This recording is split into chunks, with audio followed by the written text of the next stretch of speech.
Hello, you're listening to Historically Accurate Sandcastles, the podcast that isn't about sandcastles, historically accurate otherwise. My name is Paula Jean Harrison, and I have very recently opened an Etsy shop to sell my crochet wares. Plug! He's so loud. Yes, it was a shameless plug. But Yeah, filthy promo. Filthy promo. It's my podcast. I'm allowed to do what I want. That is true. So yeah, at William Peach Oh, yes. on Instagram and Etsy if you want to buy a fun beret.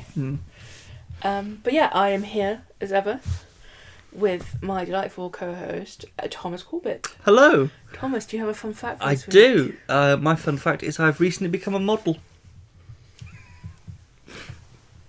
Go on. I've recently become a model for William Peach. Is that the one that you thought of before we started? Or? No, literally. No, you mentioned that. I thought, that's funny. So yeah, I've become a model, and you can see me on Instagram at William Peach. Yeah, the thing is, you did become a model. Yes. But the pictures with you in weren't very good. Good, no. And that's not because of you. No. It's because, I make berets. I make fun, cool berets. You do. And you've already had a sale. To your mother. Yeah. They all count. The beret I gave her as a gift. All right. They all count. But it's not that boys can't wear berets, No. but just you didn't suit it at all. Not really. You didn't look right in them. No. At all. No. And you just looked like a stained glass window with like a big circle around your head, and it wasn't good, and it made me start to doubt whether my berets were any good. And then I put them on and I was like, oh no, they're fine. I think there's a very specific way to wear a beret. A very feminine way and a very masculine way. And you can be whoever and swap in between those, and that's fine. But I think it's more the fact of the way I was wearing them, which is more the masculine way. But even the way you were wearing, I think they just didn't suit you. I don't think, because they're very fun. They're very fun and quirky and a bit outlandish, and you looked a bit weird with them. Yeah. I mean, all I can get away with is wearing a felted leek, which everybody thinks is a stick of celery because everybody's watched Doctor Who. Oh, is it celery on Doctor Who? I thought it was a leek on Doctor Who. No, Fifth Doctor wore a stick of celery. Yeah, but I thought it was a leek. No, it's a stick of celery. Oh, that's dumb. Yeah, because apparently that was meant to help with... I can't remember what it was meant to help with, but it was meant to help with something. No, I wear a leek for Max Boyce, and you'd think you don't wear it... Max Boyce didn't invent leek wearing. No, the Welsh... drives me mad. It's a Welsh thing. It's a Max Boyce thing. Yeah, but he is Welsh. Yeah, I know, but you keep saying it like he's the only guy who's ever worn a leek. Well, no, that's the one I wear in honour of. It's not like he's the only one, but in recent years, the extent of... I've told you the story, obviously, of when I went to school on St David's Day. Yes, you've told me this. Wearing an actual leek. Yes, you've told me that. Everybody thought I was mad until they thought, oh, St David's Day, yeah, cool, great. Yeah. At one point, I am English, or Salopian, but try to integrate yourself. No one will know what Salopian means. Person from Shropshire. There you go. Proud Salopian and all that. It drives you mad because it's a Welsh thing. Yeah, I know. No, but there's more Welsh people than Max Boyce. Yeah, but I get. Not many Welsh people wear leeks though. Well, they do on St David's Day. It's a St David's Day thing. It's like not many people wear daffodils unless it's St David's Day. In fairness, you say that, but because of the Marie Curie thing. Well, yeah, people tend to just leave them on coats. It's like the poppies; they're just on coats. Yeah. But it was the nicest thing I think Marie Curie did, because you then had everybody wearing daffodils all year round. Yeah. And it was just I know the Welsh rugby team ended up wearing a lot of daffodils, and it was just an easy one to do, and it was good. So, I know we've had the Swift half, but I can't remember when that went out. I don't necessarily want to talk about previous podcasts, because they're all going to be jumbled up. No.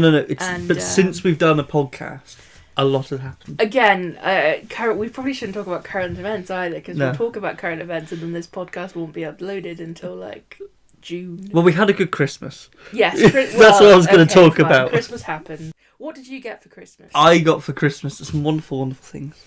I got some lovely books, some lovely presents from you.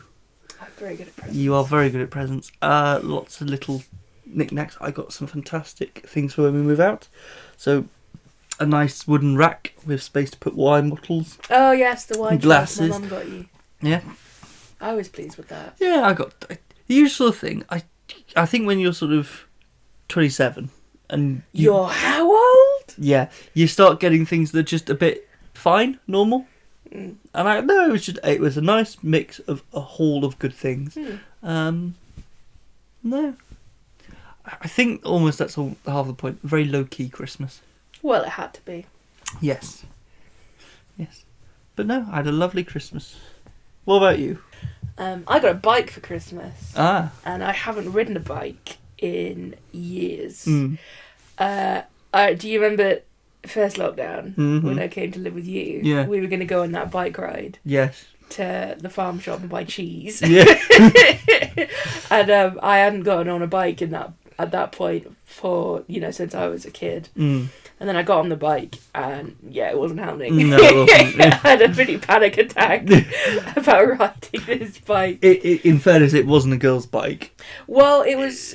All your family are tall, and I am short, and so even with the seat adjusted and stuff like that, my feet didn't reach the pedals. Not really. No. They brushed the pedals. Yeah. And the roads around your house are surprisingly very busy. There would have been a couple of hairy stretches. Yeah. And so I just had a mini panic attack. So we walked to the shop and bought cheese. Yeah. Which was just as lovely. To be fair, it was nicer. Yeah. So, no, I was like, I like the idea of going on bike rides and, like, going to places specifically to bike ride. Well, there's plenty of places around us, canals and things and lakes. And... even that. Just, I like the idea of when we can go out and about a bit more. It's a nice little hobby to do. Well, I've got it in the back of... Whenever we're allowed to go on the camping trip we've got planned down Lyme Regis, get a bike attachment. Oh, a bike rack. Yeah, and because all that area is fairly flat level, or you could cope with it, and by then you've had a bit more practice. Well, maybe go and do some bike riding whilst also camping and stuff, so we don't always have to take the car. Because Lyme Regis is like a 10-minute bike ride in. So that's sort of a nice way of you can then bike in, bike back. Yeah, that would be fun. Saves us driving and worrying about just sort of thing that when you get to. Sort of thing you feel like you should be doing. Well, part of relationship goals. I don't know. You cycle together. I just like the idea of going on bike rides. Yeah, and taking a snack and stopping somewhere. We bought a picnic basket now as well. B&M from B&M should have been £25 reduced to a tenner. Which we got quite well for because it was full of food as well. 9 so things, quite well. And the basket, so £1 a thing. And I mean, the Ainsley Harriet soups were nice. Have you had one? I've had 2 of them. Have you? Yeah. I didn't know. Yeah, I took them to work. Oh, yeah, nice. Yeah. Needed some bread, but So no, we've got these big plans for the bikes. Yes. But it was so funny though on Boxing Day when I went on this bike. Also, I'm going to start a gang because it was on Christmas Day. Obviously, because we were in lockdown, so everyone was just like riding. All the kids were riding their brand new bikes around the estate where I live, and so it was so funny. So like every 10 minutes, some new child would drive past on his bike followed by his parents or something. And I was like, aha, that's gonna be me. So I'm gonna start a bike gang. Oh, nice. Yeah, me and all the other kids. Yeah. On the estate who got a bike for Christmas. I'm gonna start a gang. I mean, it might be a bit weird, a 20-something. Hey, everybody needs a leader. Everyone needs a leader. Yeah, exactly. And I was never in a gang when I was a kid. You surprised me. Well, I say a gang, but, I'm sure the sisters were somewhat... Well, no, I was never in a gang, but, no. I want to be like the Beano kids or whatever they are. Bash Street Kids. That's the one. But yeah, so it was so funny. I hadn't gotten on a bike for a very long time, so Boxing Day, I got on the bike, and it's a lot more hard work than I remember it being. Well, we've been to the gym a lot recently as well. We have, yeah. Or when we were allowed to go to the gym. And we've been doing biking a lot. I don't know whether it's just because I'm fatter than I was when I was 10 or what, but it was effort. And because it was so cold as well. Because I have asthma. Very mild asthma, but I still have it, and it was so cold. I was putting so much effort, and I had like a full-on couldn't breathe for about an hour afterwards. It was really funny, but my family found it hilarious. They took videos of me. There's one on Instagram somewhere of me just screaming, riding a bike and being terrified of falling off. You did very well. I mean, I've fallen off bikes before, and I didn't want to relive the 9-year-old grazed knee thing. Broken wrist for 6 weeks. Was it 6 weeks? Yeah. I hear you. I feel you. Yeah, so I didn't want to be that guy who broke her arm during lockdown and had to go to A&E whilst people were having COVID and stuff like that. Well, so. yeah, it'd be a bit sort of... I mean, I put a lot of effort into getting a helmet, so I'm safe. Oh, yeah. You know, and you can always get the arm pads. Bike safety. I don't want the arm pads. I'm not a child. Oh, imagine, but then you could get, like, little spikes on it, so you could be like Boudicca. Oh, I guess, yeah. Yeah. I mean, if you're going to be in a gang, at least sort of... At least go for it. At least go for it. I mean, I was thinking we could all have matching jackets. Oh, nice. What colour? Yeah. Ooh. I was thinking denim, and then we could get patches on the back. Like, what were they called? Beanie coats. Oh, I don't know what those are. Oh, like denim jackets, but they were, like, covered in stickers and stuff? Then yes, Yeah. Just loads of patches, and we'll get a bike gang patch, and it'll be great. Oh, that's cool. So that was my Christmas. And yeah, lots of other bits and pieces. Not much of my Christmas changed despite the lockdown, because we never go out anyway. I must admit, I've spoken to family members about this. In a very weird sense, it's actually done two things. One, it was quite nice because we had a very busy Christmas in work. And it was quite nice actually to then have a break from sort of rushing to this, going to that, having so-and-so over, doing this, doing that. But in the same breath, I then found myself going, I really miss Uncle Robert, Auntie Jane's big sort of Christmas, where actually you see everybody in you know, you have that really nice, there's always the duck terrine, and that's quite nice, you know, and you end up wanting to take all of it home because it's so nice. And you chat to family, friends, and friends of whoever, and, you know, it's actually made me look forward to it more for when we can do it next year. And I think almost from chatting to a lot of people, that's been the same thing. Everybody's actually enjoyed it being a lot quieter, but that's almost made them more hungry for next year doing a lot more with family at Christmas, and actually when we can all meet up again, actually doing that properly. Yeah. Rather than more half-hearted attempts at. Well, hopefully it will be better. Yeah. I don't want to dwell on COVID too long because I'm sure everyone's sick of hearing about it. So I thought I had a secret podcast topic. Oh, well done. Good. Whether or not it's a good idea, I don't know. We might just end up riffing for a bit. Hey, we can always riff. I thought we could talk about the drunkest you've ever been. Oh, Christ. Okay. Okay. I mean, I don't mind going first. Go for it. Okay, so the drunkest I just thought this would be a really funny topic, because it's always funny to hear about people's drunk stories and the shit that they got up to. Okay. Even though my drunk story is pretty mild compared, like, it's not that interesting. So the drunkest I've ever been, it was a house party. It was my friend Liam. It was his birthday, and so he had a house party. And I remember, for some reason, no one I knew could go to this house party. Like, me and Liam had a lot of mutual friends in common, but no one I knew could make it, apart from one girl, Abby. And I'm pretty sure she was on crutches at this point, so she wasn't really drinking that much. Okay. So I was pretty much... Why was she on crutches? She broke her something. How? Lacrosse. Oh, fun game. Okay. Yeah, I can't remember. I really can't remember. This was a long time ago now. So yeah, I only knew like one person, two people, three, you know, I barely knew anyone. And I was an anxious bucket at this point. Like, I was very terrified of everyone. So my remedy to that was, I know, I'll just drink a lot and see what happens. That will solve all the problems. So I got all dolled up. I probably looked like a tit, because there was at this time when I was sort of like trying out my style, because it was a second year. So I was like trying to figure out who I was, because you know, I was in charge of my wardrobe and stuff, and so I probably looked like an absolute arse. I don't have any pictures of evidence. So I went to this house party, and I'd bought a bottle of vodka, especially, with the intention to, like, you know, share, because I figure that's what you do. Yeah. I've not been to that many house parties, but I figure there is an element of sharing involved. Oh, yeah. So I went to this house party and just got smashed. And it got to about half an hour in, and I'd finished the bottle of vodka. Yeah. But I didn't realise I had, because someone was like, has anyone got any alcohol? And I was like, oh, here, you can have some of mine. And they're like, Polly, it's empty. Yeah. So what do you mean it's empty? And I was just pissed. I fell off a chair. I couldn't walk. I just embarrassed myself in front of all of these people who I did not know. Yeah.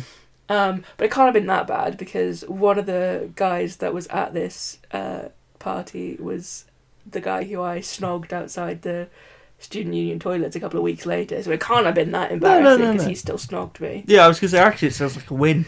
I mean, I was having a whale of a time. Well, that's the daft thing about it, because those sort of parties just are. Because that was going to be my sort of, in response to that story, that was going to be my sort of second year house party. So backstory, one of my best mates who I live with at Aberystwyth University, Chris Grattan, his dad he's vice chancellor now, but I think at the time he was something just below it. But anyway, Chris has got a free house for some bizarre reason, no idea, in Aberystwyth. So we get invited over. Fantastic. So me, Spa, Dan, Chris, everybody basically, Tom, Alex. There must have been about 15 or so of us. And of course, you all bring a bottle, so we've all been to Lidl on the way and bought the £4 bottle of claret because happy days, and a couple of those. We pre-drunk at the flat and then walked up into town into his place. And it was winter and it was cold, so it was snowing outside. And I didn't get wasted. Had a good evening, really enjoyable. And that was the major thing that I did was basically went into his dad's alcohol cupboard and drank his rum and his port. Yes, you told me that. Yeah, and so I've always been quite proud of the fact I drank the Vice Chancellor of Aberystwyth University's port, because I think that's quite a good story. It is quite. But it was one of the nights where, I'll call him Spa, I won't say his real name, for in case of liable actions, just in case anything happens.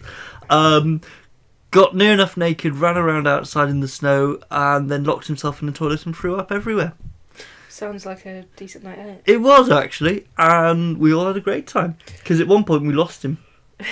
He was running around this housing estate, and a nice housing estate in Aberystwyth, one of the newer ones, just near enough naked, and it was like, okay. And the thing is, then, at that moment, I forgot this, his phone was ringing, his mobile. It was his mum. To just, have a chat, have a catch up, just see how everything was going. And thankfully we never put her on the phone to Spa. But sadly that meant that she had to talk to us. Oh no. And we were lovely. We were so nice. Oh, you're looking after him? Yeah, we're looking after him.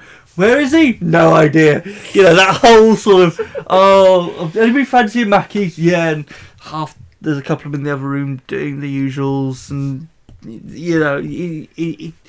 just chaos, and everybody's going, oh, hi Mrs. Spa, how you doing? It's, oh my god.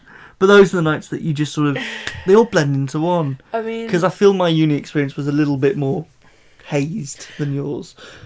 I'm generally, now I've brought up the topic, I should have been more prepared, but now I'm thinking about it, I didn't really have that many wild nights. Like, I got drunk a reasonable amount, not a lot. Once or twice a month I would go out and get varying stages of drunk, but usually only ever at the pub sort of thing. There was only a handful of times where I was like drunk. I remember, and I really hope my mum doesn't listen to this because she'd be horrified. I remember, because our drama socials were on Wednesday nights, so sometimes we'd go to the drama social and then go out afterwards. And sometimes I'd go, sometimes I wouldn't. And one time I went, I got absolutely wasted. So drunk. And then I had a 9 a.m. the next morning. And me, like an absolute idiot, went to this 9 a.m. And I just remembered, you'll have to ask Chris about this because he dies laughing every time. I was so drunk and I looked absolutely awful. And he was like, Jesus, Polly, what the fuck have you done? And apparently at one point, I don't remember this, but at one point I leaned over to him and I was like, is the floor supposed to move? I was still drunk. Oh no! So that seminar was a write-off. You're brave. I don't know why I did it. It was just because I was still drunk, so I wasn't quite feeling it. It's always going to be that boast people make, but this is almost the point of uni.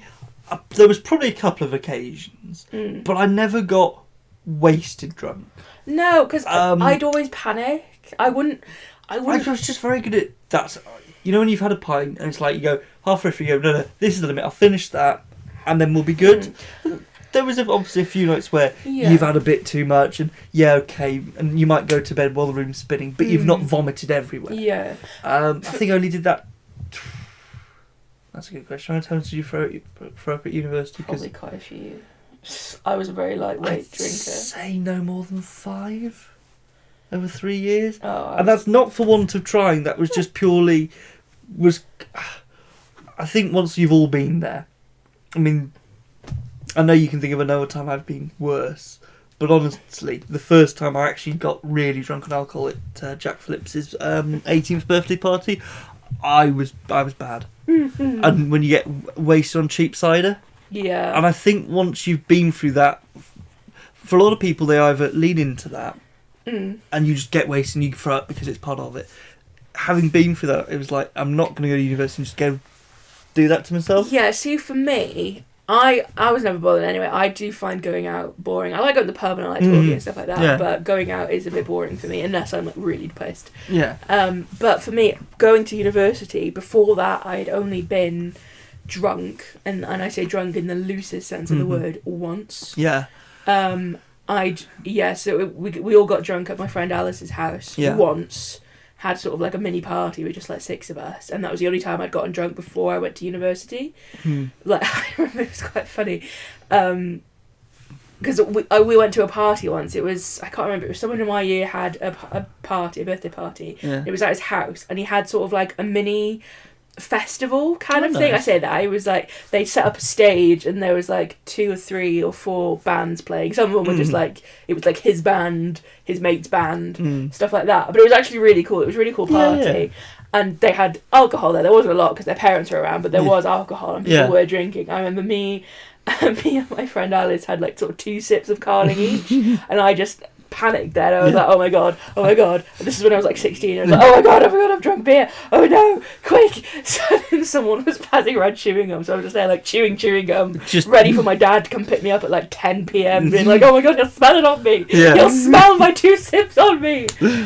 So I never really did the whole underage drinking thing. It wasn't my thing. I didn't really get invited to the times when people did do the drinking. I didn't, like, everyone used to go. I say everyone, I knew in my school it was like you'd go up to the Pancake, which is like this grassy bit on top of a hill by my school, and you go up there and you'd get pissed. But I never got invited because I wasn't cool. No. I mean, I'm sure if you'd rocked up, it would have been. Well, to be honest with you, I wouldn't want to go because how would I get home? Yeah, I'd have to ring me dad. That's the only. I didn't know anyone. I didn't really like staying over at other people's houses apart from Alice's, but she didn't live anywhere near. And I didn't know anyone else to stay with or would want to stay with, so I would have to. My dad would have to come pick me up. Yeah. So I never did the underage drinking thing. So when I went to uni, it was kind of like quite a new thing that I could do, and it did take me a while to get into it because I was like, I don't know if I like this. I don't know if I like being drunk. Well, they always say that, don't they? It's like people who swear a lot nowadays. It's because when they were younger they couldn't. And the same thing with alcohol. If you couldn't drink, if it was restricted or like a glass and maybe that's it, then when you go to university it's like the wheels spin and people then hit it really hard and do all the mad stuff. It's like I kind of wondered if I was going to be like that because obviously I've not drunk or anything. I was like, I drank alcohol, just I'd have like 1 or 2 or it'd be mainly at Christmas kind of thing. But I did wonder whether I would sort of go crazy, and I never did, because it wasn't that I couldn't have, it wasn't like I was banned from alcohol, it was just I didn't really want to drink it. I hadn't found any that I liked at that point. I didn't really like wine. I'd still touch and go with wine, to be honest with you. I like it, but not as much as you like it. Well, it's my job, so I've got to. I just remember the very first night of uni, been dropped off, stuff was in, parents were gone, it's the night out of the union, you know what, I'm going to go, it's fresh as night. Girls in the flat that I've just met that day are going as well, we're all going to go together as friends. And then so we pile into this girl Charlotte's bedroom to do our pre-drinks.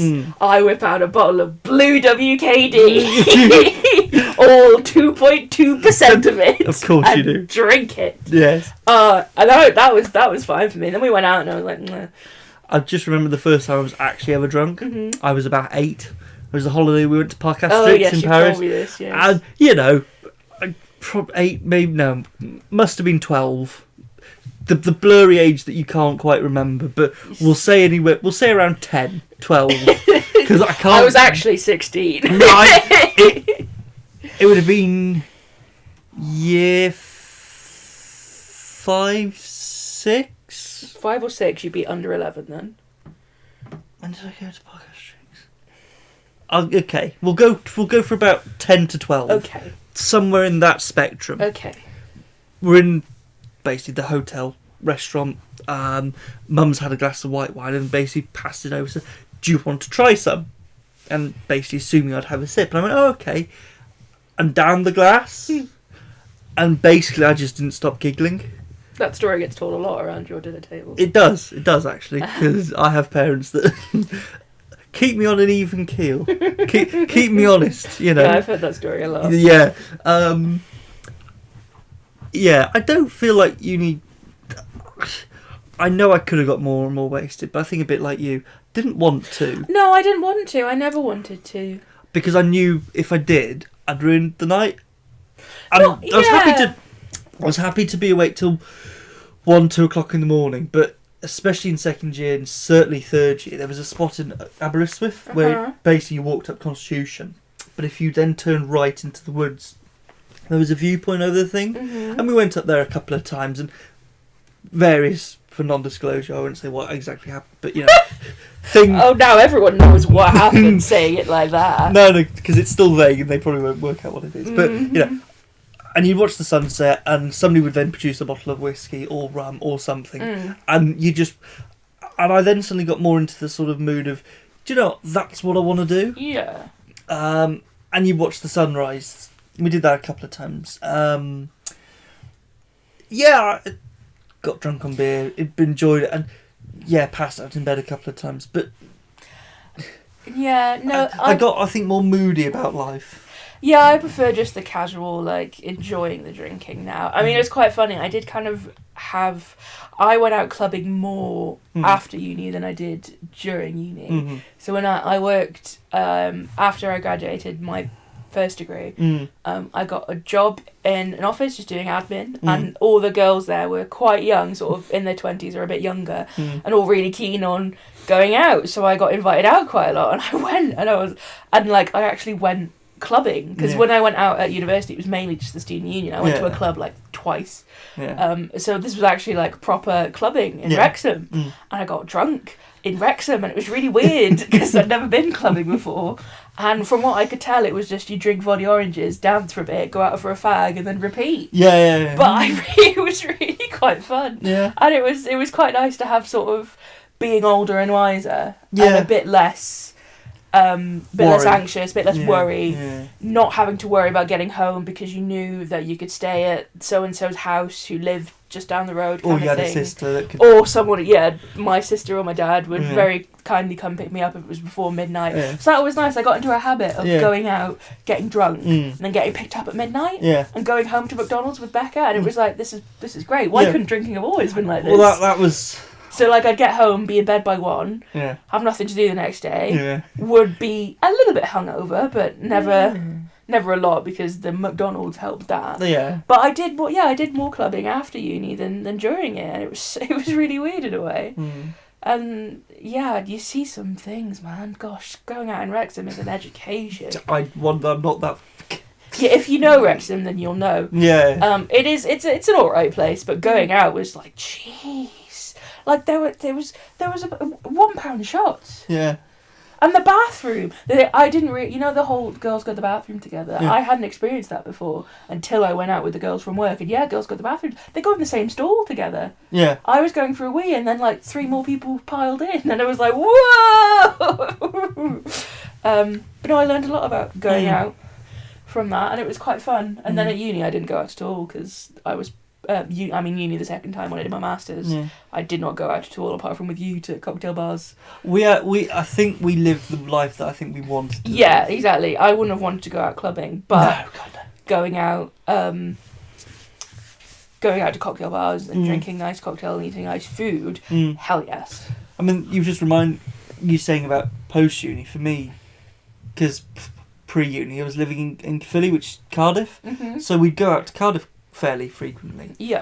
and Cardiff nightclubs, and sort of then in between first and second, and that I think got a lot of it out of the system, and to a certain extent, I think same as you in Kiel, when your only nightclub is either the Union or a couple of us in town, and you don't really. I mean, for me, it was peer pressure. Yeah. Which it is fine, or Angel, or there wasn't a lot you felt you could do. Yeah. And actually, it then made you enjoy the moments that you wanted, and I think actually because of that you didn't. And no, yes, you and your masters and doing knots was amazing because we just little things like the radio was nice, and that then became part of it, and going to the theatre and going for post-theatre drinks and talking about, and I mean the best day really, I think, if we're going to come on to the being drunk together is when we did our impromptu pub crawl. Oh, I would barely even call it a pub crawl, but yes. Yeah. It was when I moved to Notts, you came with me and stayed with me for sort of like the move-in weekend kind of thing. Yeah. And then so it was our first day in Nottingham. I'd never been to Nottingham before, apart from to go to the open day and look at my flat sort of thing. So I hadn't explored at all. You've been a few times because your uncle lives my there. uncle's the city councillor. I'm basically near enough. Yeah. Back of the hand job. So it was quite convenient, really, that the place I picked to go to uni was somewhere that you knew reasonably well. Painfully convenient. So yeah, it worked out quite nicely. Yeah. And so yeah, it was our first exploring to Nottingham. We wandered around town for a bit, blah blah blah blah blah. Ended up at a pub. And it was a really hot day because it was September, but it was like that really nice warm September. Oh, it was. The last proper English summer. The last throes of summer, just sort of still there. It was really nice and warm. It was amazing. So we drank beer. Well, I drank cider. Yeah. And then so it was at this nice pub. We sat outside with some crisps, drank some cider. It was great. Chatted to Notts people. Yeah, because it was Forest playing. It was just great. And then decided, okay, we've had enough here. Let's wander on. And there was this gorgeous little like micro pub connected to the train station, so we were like, oh, we love a micropub. Yeah. Let's go. So we had one there as well, and the cider I had, I believe, was 6.8%. Oh yeah, it was. Which is a lot of percents. It was, and you quite happily were drinking it. Oh, it was going down a treat. Because it was some fruit cider. It was I love a fruit cider, like literally, I'm just obsessed with fruit ciders. And yes, while I was guzzling down this, you were guzzling down a beer. We had some crisps. Which we... Because because it was a micropub, so it was literally inside was like 2 tables and a desk where you ordered beer. Yeah, and so outside there was... on the floor. Yeah, outside there was like a couple of tables, but they're all full because there was a football match on, so we were just like, fuck it, we'll sit on the floor. Yeah. So we sat on the floor drinking alcohol and eating crisps. Yeah. And it was amazing. It was amazing. It was brilliant. We just got so giggly and like... Oh, so good, and it was so nice. And then after that we went to a sports bar where you ignored me for an hour. Because Shrewsbury were playing. Shrewsbury were playing, and Tom supports Shrewsbury, if you didn't know. I know it's a surprise for many. And Shrewsbury were playing, and so we wanted to sort of keep up with the match, which was like, okay, that's fine. But his phone died. So I, as the doting girlfriend, gave him my phone so he could like check the score, thinking it would just be a sort of In 10 fairness, minutes. we also then had some food there. Check the score. No, we had chips. We didn't have food. We had chips. Okay. Just putting it out there. So yeah, I gave him my phone because his had died to check the score, and then 45 minutes later, we were still there, and I had nothing to do for that 45 minutes other than watch whatever sport was on the big screen. And let me tell you, I don't really care about sports. No. Especially random ones that are playing in random sports bars. I can't even remember what it was. I think it was just like some sort of match of the day type thing where they gave you a rundown of everything that was happening that day. If it's any consolation, we won. No, it's no consolation because I was bored. Oh, okay. So that's an honourable mention. The other honourable mention, we weren't drunk, but we said times we've consumed alcohol together and it was good. Speaking of football, is when you went with me to the meadow. Oh, that was funny. Yeah. We went to watch a football match when football was allowed. Yeah. And yeah, it was just me and you. So we'd had food before, but we then went to get some snacks for we went to the get game. some snacks, and we went to Sainsbury's, and they had pre-mixed cocktail cans Tins. on offer. So How could we not buy them? They were on offer. So we bought some pre-mixed cocktails, drunk those on the walk to the stadium, which I'm pretty sure is probably a bit illegal, open containers and all that, but shush. You heard nothing. Yeah, and that was good. We're a bit merry. And then we had pints half time. Yeah, with a pint each, which was good. Yeah, it was actually. That was so funny. But they were just so full of energy. Again, Well, that's the thing. I get atmosphere drunk. That's the thing. That's why I enjoyed nightclubs in a way. Don't know how you found uni nightclubs, because that's almost why I stopped drinking properly. Because you pre-drink at the house, you go to a couple of pubs, you'd have the drinks there, and then you'd end up at the nightclub, and then I just end up drinking just Coke. Because everybody goes, Jack Daniels and Coke. It's like, yeah, and it's just Coke. The ones, I remember the nightclubs at Keele, all two that I went to, they were expensive. Yeah. So I never really bothered. No. But I think, situation. I just get drunk off atmosphere. I get a lot of energy a lot of the times. And I haven't had like a drop of alcohol, but I'm like, Wah! Yeah. Everything's just exciting. Yeah, everything's brilliant. Which happened that day, even though we had some alcohol. And it was just funny. What other ones that are worth noting?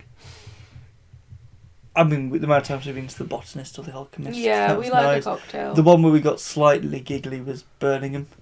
Yes, because we hadn't eaten anything. We hadn't eaten anything, and that was just a good day. That was a good day. Went to the Christmas markets. But no, I mean... good topic. I feel like we haven't had too many crazy drunken nights, but maybe that'll change. Yeah. Well, hopefully so. You never know. Yeah. But no, we've had a lovely Christmas. It's all been hunky-dory. Yeah. Hope you're all okay. Yes. We'll leave it there. Yes. Hope you've enjoyed listening to our drunken escapades, which actually weren't very escapade-y at all. No. Apart from the time I snogged a boy outside the toilets wearing a Pokemon costume. Yes. That's about as drunken escapade as I get. I don't wish to comment on any of my drunken escapades. No, we all know what your drunken escapades were like. Anyway. I mean, falling asleep in your car mostly. But... Yes, literally, so many times. Twice. That's more than once. So it can be classed as so many. Okay. Anyway, I've got to go to the bathroom, so let's end it here. Wow, good content. I know, right? Thanks for listening, and we'll catch you on the next one. See ya. Bye!